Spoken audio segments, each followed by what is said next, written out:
AIIMS ಕಿಚನ್ಗೆ ಸ್ವಾಗತ. ಇವತ್ತು ತುಂಬಾ ಸುಲಭವಾಗಿ ಎಲ್ಲರಿಗೂ ಕೂಡ ಇಷ್ಟವಾಗುವಂತಹ ಲಂಚ್ ಬಾಕ್ಸ್ ರೆಸಿಪಿ ಅಂತಲೇ ಹೇಳ್ಬೋದು.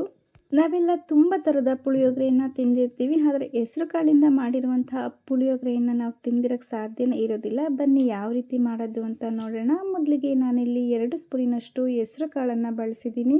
1 ಸ್ಪೂನಿನಷ್ಟು ಕಡಲೆಬೇಳೆ, 1 ಸ್ಪೂನಿನಷ್ಟು ಉದ್ದಿನ ಬೇಳೆಯನ್ನು ತಗೊಂಡಿದ್ದೀನಿ. ಮೀಡಿಯಂ ಫ್ಲೇಮ್ ಕೊಟ್ಟು ಇದನ್ನು ಚೆನ್ನಾಗಿ ನಾವು ಹಾಗೆಯೇ ಡ್ರೈ ಆಗಿ ಹುರ್ಕೋಬೇಕು. ಎಣ್ಣೆಯನ್ನು ಸೇರಿಸಬಾರ್ದು, ಹಾಗೆಯೇ ಡ್ರೈ ಆಗಿಯೇ ಹುರ್ಕೊಳ್ಳಿ.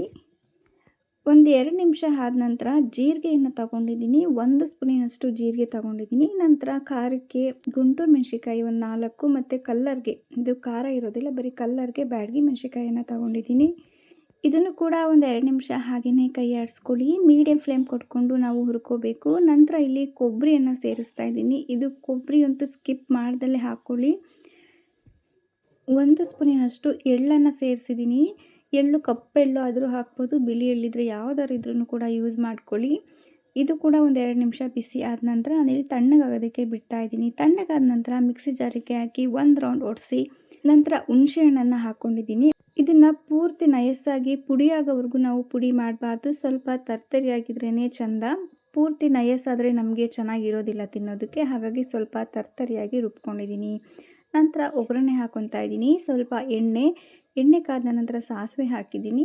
ನಂತರ ಬೆಳ್ಳುಳ್ಳಿನ ಜಜ್ಜಿ ಹಾಗೆ ಸಿಪ್ಪೆ ಸಮೇತ ಜಜ್ಜಿ ಸೇರಿಸಿದ್ದೀನಿ. ಒಣಮೆಣಸಿಕಾಯಿ ಇದಾದ ನಂತರ ಕರ್ಬೇವಿನ ಸೊಪ್ಪನ್ನು ಸೇರಿಸ್ತಾ ಇದ್ದೀನಿ.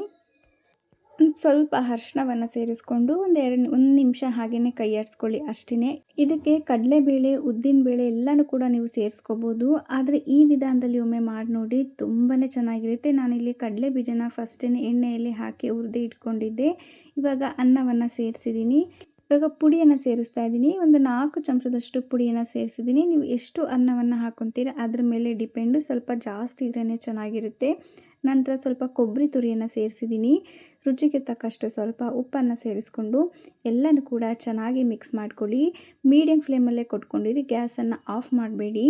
ಎಲ್ಲ ಕೂಡ ಚೆನ್ನಾಗಿ ಹೊಂದ್ಕೋಬೇಕು, ಆಗಲೇ ನಮಗೆ ರುಚಿ ಚೆನ್ನಾಗಿ ಬರುತ್ತೆ. ಆಮೇಲೆ ನಾವು ಗ್ಯಾಸ್ ಆಫ್ ಮಾಡ್ಕೋಬೇಕು. ತುಂಬಾ ಚೆನ್ನಾಗಿರುತ್ತೆ. ನೀವು ಕೂಡ ಖಂಡಿತ ಒಮ್ಮೆ ಟ್ರೈ ಮಾಡಿ ನೋಡಿ. ಮತ್ತೆ ಮಾಡ್ತೀರಾ, ಮಕ್ಕಳು ತುಂಬ ಕೂಡ ಇಷ್ಟಪಡ್ತಾರೆ. ಈಗ ಕೊನೆಯಲ್ಲಿ ಹುರಿದಿರುವಂತಹ ಕಡಲೆ ಬೀಜವನ್ನು ಸೇರಿಸ್ತಾ ಇದ್ದೀನಿ. ಎಲ್ಲನೂ ಕೂಡ ಚೆನ್ನಾಗಿ ಮಿಕ್ಸ್ ಮಾಡ್ಕೊಳ್ಳಿ ಅಷ್ಟೇ. ನಿಜ ಟೇಸ್ಟ್ ಅಂತೂ ಅಷ್ಟೇ ಚೆನ್ನಾಗಿತ್ತು. ನಿಮಗೆ ಬೇಕಿದ್ದರೆ ಬೆಲ್ಲವನ್ನು ಕೂಡ ಸೇರಿಸ್ಬೋದು, ಇಷ್ಟ ಇರೋರು. ನಾನು ಬೆಲ್ಲವನ್ನು ಹಾಕಿಲ್ಲ, ಸ್ಕಿಪ್ ಮಾಡಿದ್ದೀನಿ. ನಿಮಗೆ ಈ ರೆಸಿಪಿ ಖಂಡಿತವಾಗ್ಲೂ ಇಷ್ಟ ಆಗಿದೆ ಅಂತ ಅಂದ್ಕೊಂಡಿದ್ದೀನಿ. ಇಷ್ಟ ಆಗಿದರೆ ಸಬ್ಸ್ಕ್ರೈಬ್ ಮಾಡಿ, ಸಪೋರ್ಟ್ ಮಾಡಿ. Thank you for watching.